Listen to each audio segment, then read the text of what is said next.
चीजों को फोकस करता हूँ ज्यादातर जिन्हें आप पहले से जानते हैं। जब एक बार इन चीजों को जान लेते हैं और हमारे सामने वही दोबारा से लौट के आती है तो हमारा माइंड कैलकुलेशन की स्थिति में होता है कि हम सही कर रहे हैं या गलत कर रहे हैं। और जब हम सही और गलत की जानकारी अपने खुद के डिसीजन के द्वारा करने की कोशिश करते हैं तो हमें रियल में पता लगता है आखिरकार सही क्या है। और यहाँ पर जो हम काम करने आए वो केवल और केवल सही चीजें जानने के लिए आए जिससे हमारा बिजनेस लगातार बड़ा हो सके और हम एक बड़ा पैसा कमा सके। सर ने भी बात कही थी तन की। मेरा तो मानना यह है तन और मन जब एक होते हैं तभी कुछ होता है। सब लोग कहते हैं तन से काम करो, लेकिन ये जो सिस्टम हमें सिखा रहा है वो सिखा रहा है कि तू कर तन से मैं करूं मन से, तू कर तन से मैं करूं मन से, और दोनों मिल जाए तो हो जाए धन से। कहने का मतलब है कि कोई भी व्यक्ति इस तरीके से काम करेगा, अपना मन भी लगाएगा तन भी लगाएगा। प्रत्येक व्यक्ति के पास तन नहीं होगा, प्रत्येक व्यक्ति के पास मन नहीं होगा, लेकिन दोनों चीजों को हम अपनी अपनी जगह पे मिला देंगे तो हमारे पास धन जरूर होगा। यही आरसीएम कहता है। कुछ चीजें अभी मैं डिस्कस कर रहा था और मेरे माइंड में बार बार घूम रही थी कि बहुत सारी कंपनी गाजियाबाद में है, अनेक प्रकार की कंपनियों में अनेक प्रकार के प्रोडक्ट बनाए जा रहे हैं, बहुत लोग उसमें काम कर रहे हैं, हजारों कर्मचारी काम कर रहे हैं, हजारों मैनेजर काम कर रहे हैं, हजारों सुपरवाइजर काम कर रहे हैं, लेकिन केवल और केवल पैसा कमाने की बात आती है तो हम लोग केवल अपनी जरूरतें पूरी करते हुए रह जाते हैं और पैसा जो ज्यादा से ज्यादा कमाता है वो केवल और केवल मालिक होता है। क्या मैं सही हूं? यस। ऐसा क्यों हो रहा है कि मालिक ही ज्यादा पैसे कमा रहा है और हम लोग पैसा नहीं कमा पा रहे?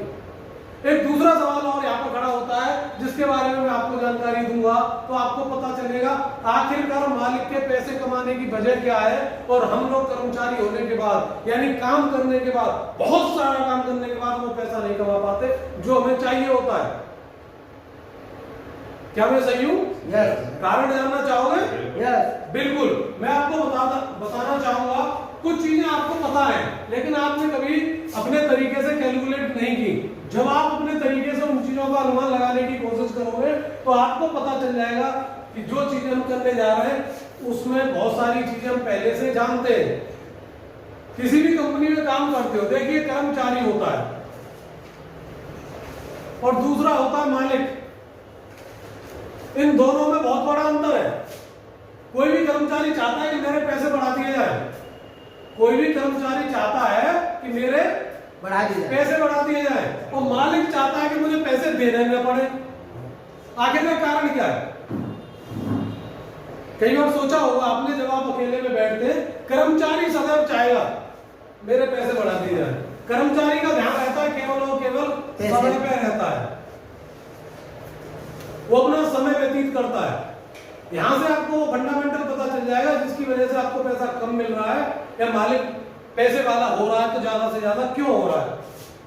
यही वो फंडामेंटल है। कर्मचारी सदैव अपने 8 घंटे के समय पे ध्यान देता है और मालिक जो ध्यान देता है वो देता है परिणाम पर। और आप इसी चीज में उलझे हुए हैं। आप मालिक की चिलम भर रहे हैं, 8 घंटे का समय मालिक को परिणाम देने के लिए कर रहे हैं और वो इस वजह से पैसा हो जाता है कि वो आप जो परिणाम देते हो उन्हीं परिणामों को अपने परिणामों में बदल देता है जिसकी वजह से वो ज्यादा पैसा कमा रहा है। मालिक कोई नया काम नहीं कर रहा, मालिक आप लोगों का समय खरीद रहा है और अपने पैसे के दम पर समय खरीद के वो अपने परिणामों को बदल देता है। और हम लोग क्या कर रहे हैं? हम लोग बेस्ट से बेस्ट देने की कोशिश कर रहे हैं उस मालिक को और बड़ा मालिक बनाने में, उसे पैसा वाला नहीं बहुत ज्यादा पैसा वाला बनाने में।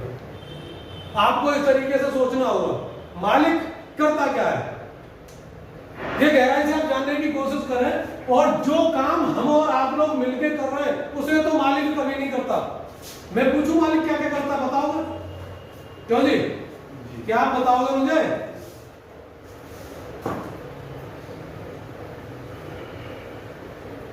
क्या कभी आपने देखा कि उत्पादन मालिक करता है? नहीं। क्यों जी, करता है? कोई मालिक कंपनी का ऐसा मिला है आपको जो उत्पादन करता हुआ पाया गया हो? वितरण करता है, प्रबंधन वो भी हिसाब, वितरण भी, प्रबंधन सब, और सेल ये सर चारों चीजें ऐसी हैं जो मालिक नहीं करता। कोई भी मालिक को जो छोटी मोटी कंपनी चला रहा होगा उसका मैं नहीं कह सकता, लेकिन जो कंपनियां बड़े रूप में काम कर रही हैं कोई भी मालिक इन चीजों को नहीं करता है। लेकिन सबसे ज्यादा पैसा कौन कमा रहा है? मालिक। इन चारों चीजों को कर रहा है एम्प्लॉय। और एक आरसीएम ऐसा सिस्टम आपको मिल चुका है जहां पे आपको उत्पादन करने की जरूरत नहीं है, वितरण करने की जरूरत नहीं है, प्रबंधन कंपनी के हाथ में, सेल आप कर रहे हो बस। वो भी किस तरीके से कर रहे हो? 50% अपने खुद के लिए यूज कर रहे हो और 50% अपनी इनकम बढ़ाने के लिए कर रहे हो। अगर आपने सेल को सही तरीके से करने के बारे में सोच लिया तो आरसीएम बिजनेस आपको वहां पहुंचा सकता है जहां पर आप आज तक नहीं पहुंचे। ठीक है? Yes. कुछ और आगे बातचीत करूं? Yes. कुछ चीजें मैं लेके आया, बार बार इन चीजों के बारे में मैं कोशिश कर रहा था। और जब मैंने ये जाना कि बहुत लोग आरसीएम सिस्टम में आने के बाद लगातार प्रयास कर रहे हैं आगे बढ़ने का, कई बार मैं भी कोशिश करता हूं कि जब हम चाहते हैं किसी व्यक्ति को प्लान दिखाने के बाद लौट के घर पे आते हैं तो सामने वाला व्यक्ति अच्छे तरीके से बातचीत करता है और बातचीत करने के बाद में आपसे हाँ जी बोलता रहता है। क्या करता है? हाँ जी मैं आपके साथ जुड़ूंगा, हाँ जी मुझे प्रोडक्ट बहुत अच्छा लगा, हाँ जी मेरे मित्र ने मुझे आरसीएम के बारे में बताया था, कोई दूसरी कंपनी वाला भी बताया था, मैंने उसके बारे में भी जानकारी की, लेकिन आरसीएम अच्छा लगा। आप कहोगे भाई करेगा कब? 2000 रुपए का प्रोडक्ट खरीदना अपनी जरूरत का, जो नमक मिर्च मसाला तूने दूसरी जगह से ले रखा है उसे आरसीएम से अपनी जरूरत का सामान ले, जो क्वालिटी तेरे को बाजार में नहीं मिली वो आप यहाँ से ले सकते हो और आप शुरू करो। Yes. कि सर आज मेरे पास पैसे नहीं है, 4 दिन बाद आएंगे, ये कंडीशन आपको झेलनी पड़ेगी। Yes. और इस हॉल में आने का मतलब ये है कि जो लोग इस हॉल में आ रहे हैं वही रोल में आ रहे हैं। किसी ने भांग नहीं खा रखी कि इस गर्मी में भी बबलू सर 100 किलोमीटर से, पूरन सर 100 किलोमीटर से हम लोगों के बीच में जानकारी देने के लिए आ रहे हैं। जहां पर ये अपने सपने पूरे करने चाहते थे, अगर वहां पे हो जाते तो बहुत अच्छा काम चल सकता था। Yes. लेकिन हम लोग क्यों आ रहे हैं? क्योंकि हमें उम्मीद की किरण दिखाई दे रही है कि अकेले काम करके, अकेले तीर चला के अर्जुन भी युद्ध नहीं जीत पाया, उसे भी कृष्ण का सहारा मिलना जरूरी था। इसी तरीके से बबलू सर का, पूरन सर का हमें भी साथ मिलना जरूरी है। ये लोग वहां से आ रहे हैं और हम लोग मिलकर बड़ा काम कर सकते हैं। Yes. ठीक है? तो मैं आगे प्रक्रिया बढ़ाता हूँ जिससे आपको पता चल जाएगा किस तरीके से काम करना है। देखिए, जब बात करने की पिछली बार भी बात हुई थी, मैंने उनमें एक सबसे बड़ा टॉपिक रखा था रीजन। इस चीज को आप सही तरीके से समझने की कोशिश करें। किसी व्यक्ति को आप मिलते हैं और फर्स्ट टाइम उसे अपना प्लान दिखाते तो ये आप गलत कर रहे हैं। उसे प्लान न दिखाएं, आपको एक प्रक्रिया अपनानी पड़ती है। जब हमारी शादी की बातें किसी लेडीज के साथ चल रही होती है ना, तो पहली फर्स्ट टाइम तो हमारे घर वाले उससे मिलने नहीं देते और हम लोग प्लान दिखा के उसे कंपनी में ज्वाइन कैसे करा सकते हैं? खासकर हमारे घर वालों को ऑब्जेक्शन हो सकता है, तो क्या उसे ऑब्जेक्शन नहीं हो सकता? पहली बार में आपको प्लान नहीं दिखाना, ये अच्छे तरीके से आप जान लें। पहली बार में उसे मित्रता का हाथ बढ़ाना है, उसे नाम पता मोबाइल नंबर एक्सचेंज करना है और एक्सचेंज करने के बाद में उसकी परेशानियां पूछनी है। वो किस फील्ड में काम कर रहा है, उसकी पारिवारिक समस्या क्या है, उसके बच्चों के साथ क्या समस्या है, किस स्कूल में पढ़ रहा है, सोर्स ऑफ इनकम क्या है, जिससे आप पता लगा सको कि उसकी दुखती रग क्या है। कई बार हम क्या करते हैं, हम उस चीज को पकड़ने की कोशिश करते हैं जो उसकी जरूरत होती नहीं है। अब आपको उस व्यक्ति को आप जिसकी जरूरत नहीं है वही चीज दोगे तो क्या वो ठीक हो पाएगा? भाई डॉक्टर है जिसके पास आप जा रहे हो, वो आपसे पहले पूछ लेता है कि आपको परेशानी क्या है, बीमारी क्या है। इसी तरीके से हमारा जो भी साथी है, जिस डिस्ट्रीब्यूटर को आप अपने साथ लेके आने वाले हो, उससे पहले पूछ लो कि उसकी बीमारी क्या है। जब आप उस बीमारी का इलाज करने के लिए जाओगे तब आपको पता चल पाएगा कि वो चाहता क्या है। जब आप वो चाहता है उसे आप राहत दे दो, चाहत को ही राहत देनी है।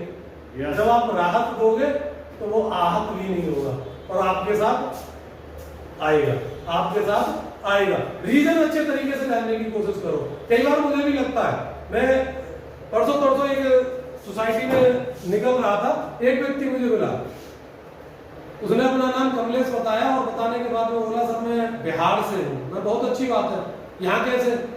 यहाँ सर जॉब कर रहा हूँ। मैं जॉब नहीं कर रहा, पैसा कमाने के लिए आया, सीधी बात बोलो।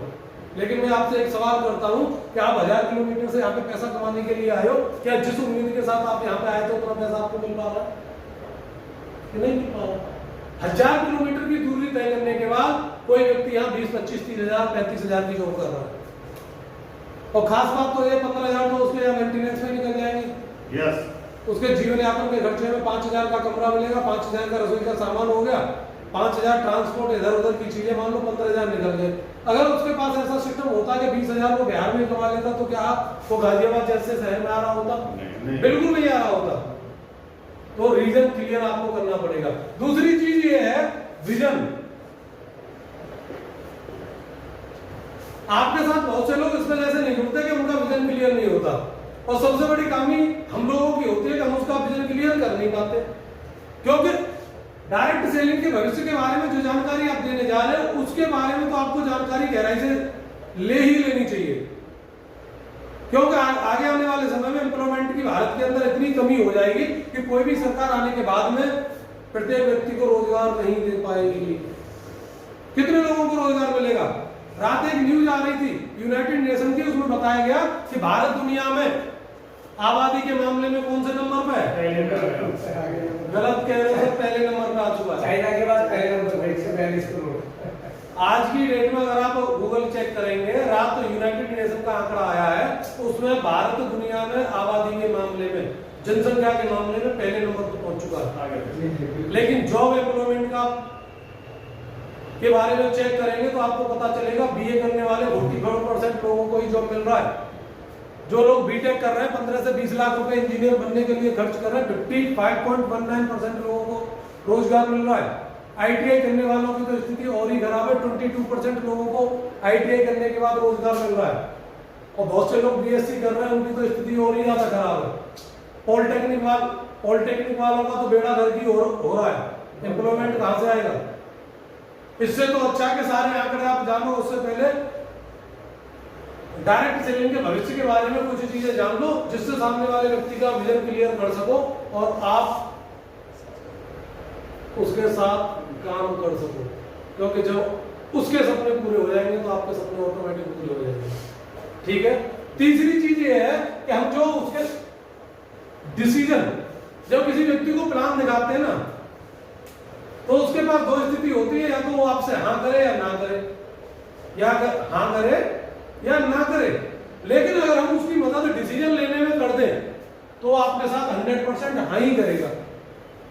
कई बार क्या होता है, हमने प्लान दिखा दिया, प्लान दिखाने के बाद में अपने घर पे बैठे रहते, फॉलो फोन पर होता है, हाँ जी शर्मा जी क्या रहा, मैंने आपको आरसीएम का प्लान दिखाया था कि सर आज तो मैं बिजी हूँ। चलो बहुत अच्छी बात है सर, मैं कल कॉल करता हूँ, जब आप फ्री हो तो बात कर लेना। आप कल कॉल करोगे, वो कल को फिर भी बिजी मिलेगा।